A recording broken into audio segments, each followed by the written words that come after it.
our first true piece of technology. 100,000 BC, stone tools. 4,000 BC, the wheel. 9th century AD, gunpowder. 19th century, Eureka, the light bulb. 20th century, the automobile, television, nuclear weapons, spacecraft, internet. The internet is amazing. 21st century, biotech, nanotech, fusion and fission and M theory. And that was just the first decade. We are now 3 months into the year of our Lord, 2023. 3 months into the year of our Lord, 2023.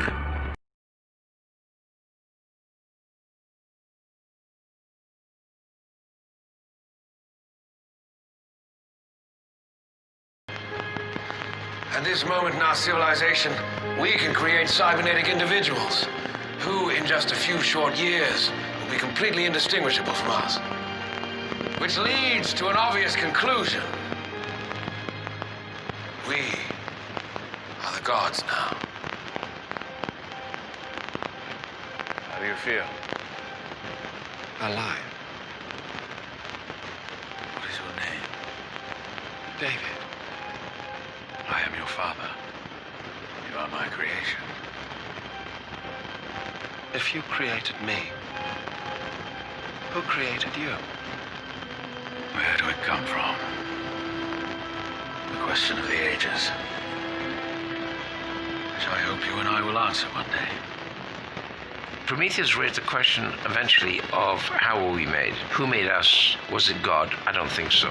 I refuse to believe that mankind is a random byproduct of molecular circumstance. No.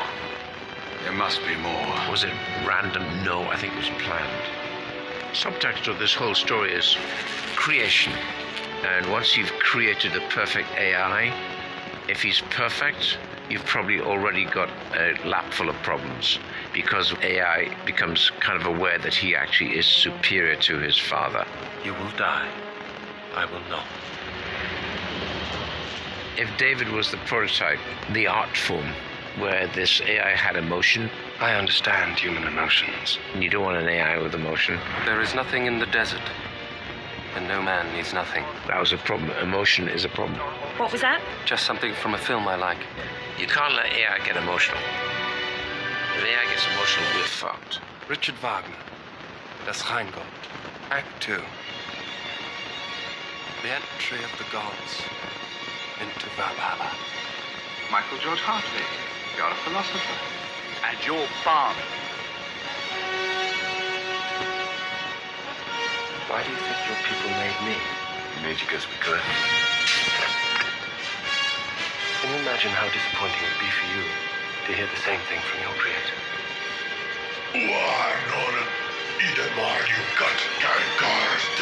Bam! And there you have the beginning. Sometimes to create, one must first destroy. Davis is already undermining the human being. Welcome, brother. Saying you work for these people and they don't allow you even to create, and you're capable of creating. You're not allowed to create. Even a simple tune. Damn frustrating, I'd say. You disturbed people.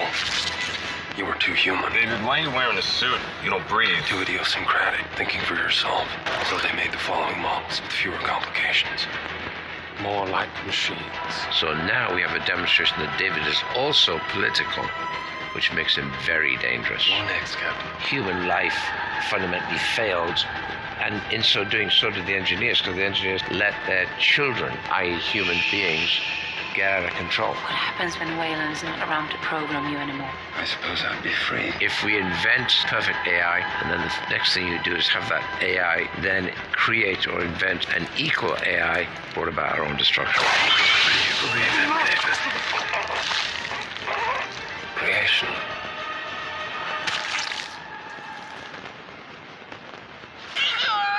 You engineered these stages. It's kind of logic. It's interesting, domino effect. I love that idea. My successes.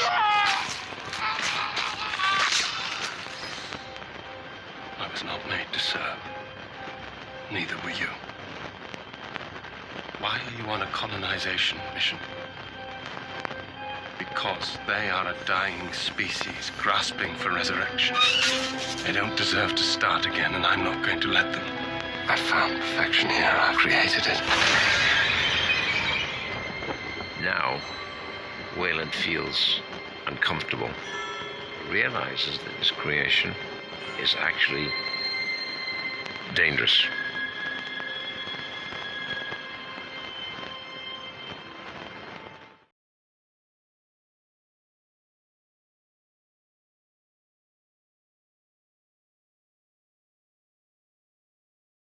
These lizards have a unique biological property of their bodies. The lizards have what's called a proboscis. It's an ejectable brain and spinal column. The small ones they use to drone people because the proboscis on young lizard type 1s, they're small enough to go into an eye and not ruin the eye. Because they're supposed to do this to animals with bigger eyeballs, probably freaking dinosaurs. They parasite a human's brain. This top cap thing on the top of their head comes out. They can do this once in their life. It pulls their spinal column along with it. The human would have to be restrained or unconscious. The thing squiggles in through the eye. It does a spiral around the optic nerve all the way to a certain point, and it's driven there by taste. And they said once it gets there, it has the taste of butterscotch. It then starts what they call sweating the quilt. The spinal cord stuff comes out of the spinal cord, and it's everything that the lizard is. The lizard's whole body is dead, and it can't go back in. It's one way. The juice that's in the spinal cord gets excreted out of the tip of this thing. They're parasitic cells. The parasitic cells go into the brain. The old person's consciousness is gone. The body is absolutely, totally dominated, and the lizard is smarter as a human. Over time, it'll develop a rash, it'll lose its...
on the earth in those days, and also afterward, when the sons of God came in to the daughters of men, and they bore children to them. Those were the mighty men who were of old, men of renown. Then the Lord saw that the wickedness of man was great in the earth, and that every intent of the thoughts of his heart was only evil continually.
The popular term for them today is a group which has been around for thousands of years on this planet.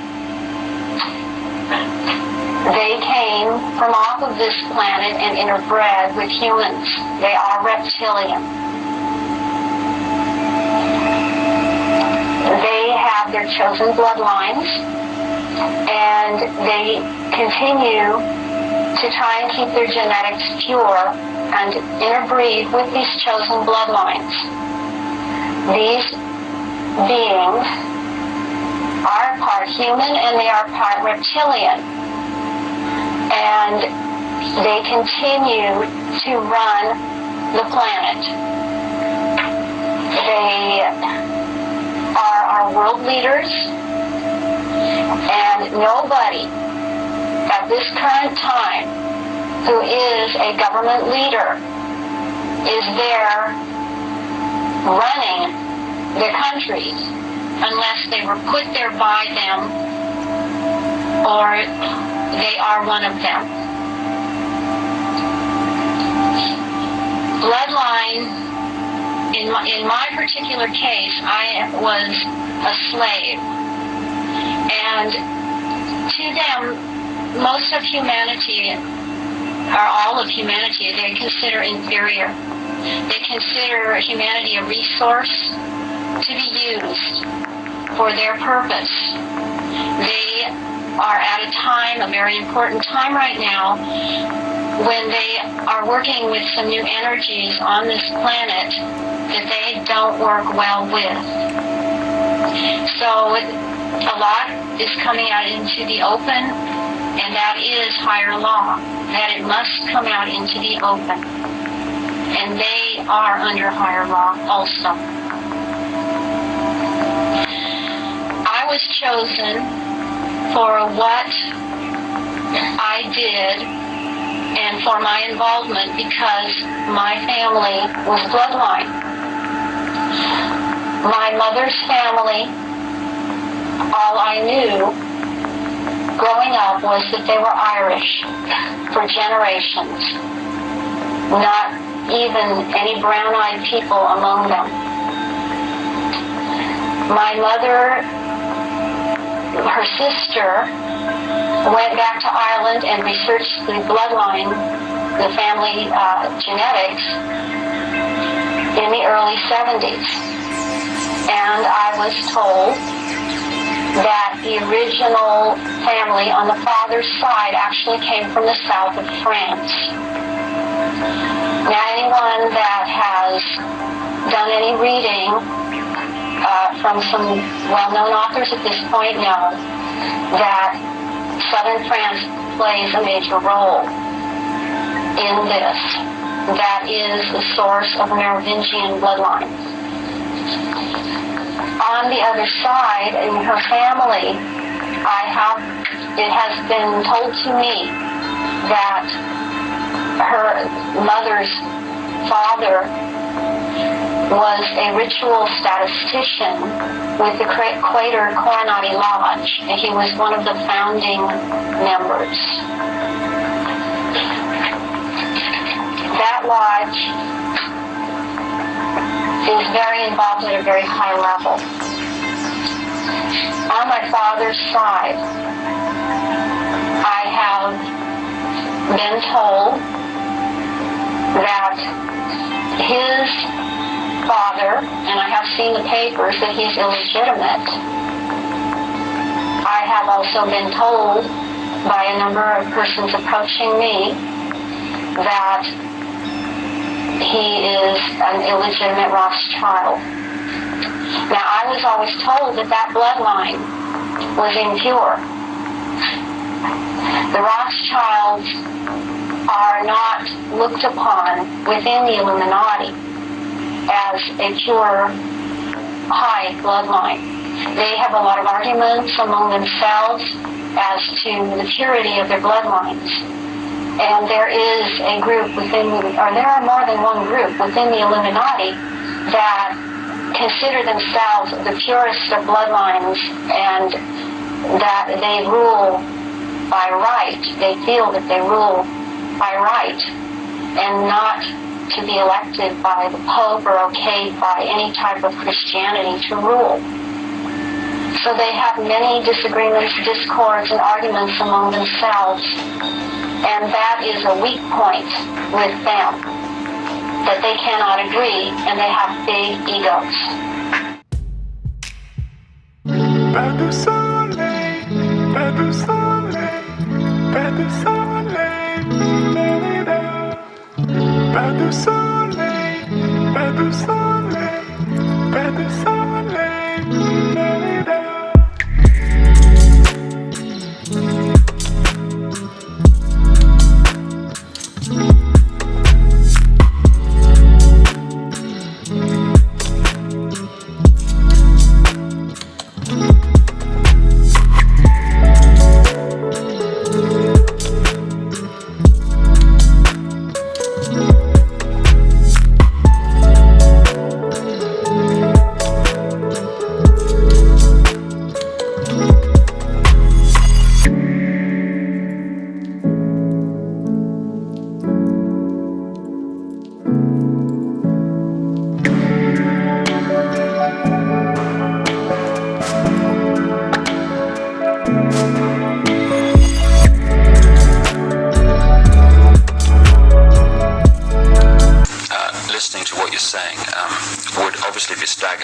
anywhere in the world, but what would stagger them mostly is in Britain, the Queen Mother has an image of being the nation's grandmother, the nice old lady, and good old Queen Mum, what a lovely lady. What's your experience of the Queen Mother? She is very cold in reality, and she is very cruel. She obviously, from what I see, enjoys consuming human flesh. It's sickening. Do they go into a different state in terms of age and strength and all these other attributes when they actually shapeshift? Yes, the human body that they choose to occupy or take when it was young, it ages, but when they take the reptilian form, these reptilians live hundreds of years, and so they have to have taken more than one human body to live in. A lot of them are much, much older, and I'm including the Queen Mother in this, older than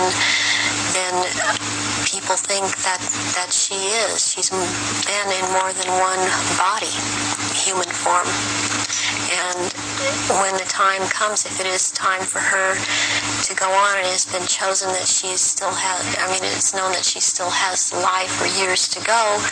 Again, she will be put into the body, the essence of her, and the reptilian form will go, or the essence of her will go into another body that is also has the ability to shapeshift into reptilian form. One of the pure reptilian human bloodlines. Yes. What happens when, take the Queen Mother as an example, what happens when they shapeshift? What do you see? You start to see changes happen, and they're happening so fast that it's almost, it's the closest thing that I've seen to it is what they're now doing with computer technology. It's just a literal transformation that happens very quickly, and they get taller and they get bigger, and they don't look at all as reptilians like they do as humans. And thus the wearing of the robes, because if they were in clothes, the clothes would be torn apart. So let's take the Queen Mother on this subject as an example. We recognize her as a frail old lady. What does she look like when she shapeshifts at these rituals? She looks like the nose portion gets very much longer, and it grows into kind of a snout kind of thing. She has little fangs, and incisors as teeth, and there's a tongue. They all seem to have this kind of tongue when they're at this level. The tongue has a lot of long, hairy or pointed projections coming out of it. It's very long. And they have these, they don't have hands or feet, they have these claws. And they have scales, and also scales that seem to kind of disappear into one another.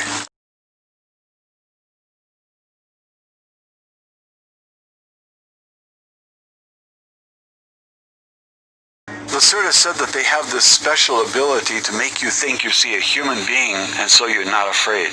They can get very close to you and then attack. It might be like being eaten by a large snake, and I don't want to be eaten by any reptile. We know that snakes eat mice, rabbits, and deer, so they already have a taste for mammals, and this makes me very suspicious of them in respect to cuisine. Also, I saw some reptiles chase a Russian soldier down and pull his arms off and eat him.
They working in the shape, in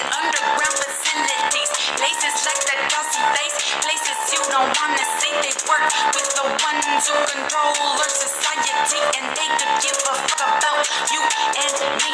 I wish I wasn't human. I wish I was reptilian. I travel in my spaceship. I'd always have a mission. No stress, no emotions. I'd lay you on the table. You'd be petrified. I'd be ice cold. And then I'd take your soul. I'd shove it in your tongue. Technically you'd be recycled. You'd be dead and gone.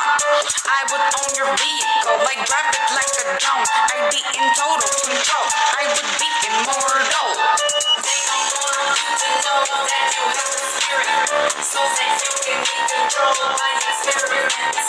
They erase your memory, radio and mind.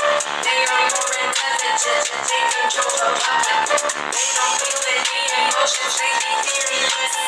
They have evil intent, they live the sin. Any day they can abduct any resident. Any day they can find you with your implant. Sleep tight.